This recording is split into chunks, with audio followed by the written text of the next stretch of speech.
Hello and welcome to this course of investment foundations. Today we're going to talk about another concept that is called the internal rate of return, or for short, IRR.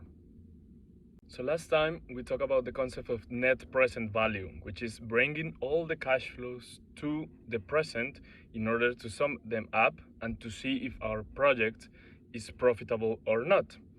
In this case, we are going to talk about this internal rate of return with this example.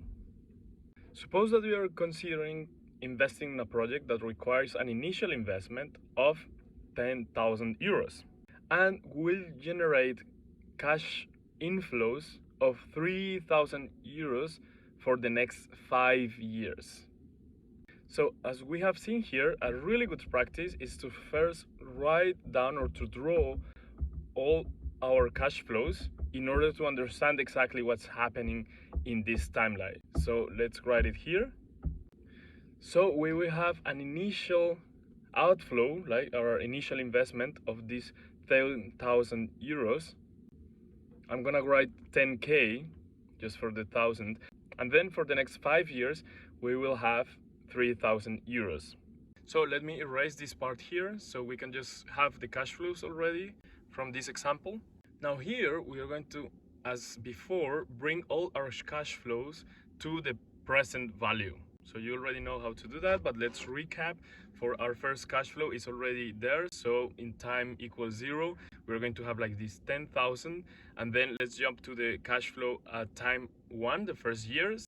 So how we are bringing it back is we have like this, our 3,000 euros divided by 1 plus a discount rate, which we don't know till now, to the power of 1. Then we will going to repeat the same process for all of our cash flows. So in the second cash flow we will have like 3,000 euros divided by 1 plus the discount rate to the power of 2. We will do the rest for the rest of our cash flows. We are going to see here fast. As you can see here, the net present value of this, as we see before, is going to be the sum of all of these terms. They are already in time 0. So with this, what we are going to do is to add them up. So we know that our first cash flow is negative, this first 10,000 euros, and the rest is basically a sum. So let me erase this part and put like some terms in between. So here, the internal return rate is going to be this discount rate, such as the value of my net present value is going to be 0. So there are several ways of how we can find out this internal rate of return. We can just iterate, like try to find with a manual calculator how it's going to be, or use a financial calculator. But for this course, it would be enough if we use an Excel sheet. So we are going to see how does it work here. So let's first here write our time, the years, from 0 to 5. Then we're going to have here the cash flows minus 10,000 and then 3,000 in the rest of the years. And here is super basic. We are going to use this formula, which in English is going to be equal to IRR.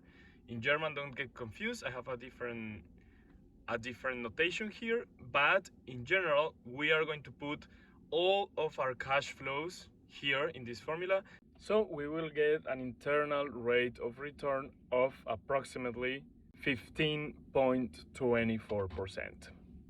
So let's recap here. So when we have a project, the first thing that we want to do is to draw the cash flows as we have here. Then after that, we can calculate using Excel our internal rate of return just by putting the formula of the net present value and find out what would be this discount rate, which give me my net present value of 0.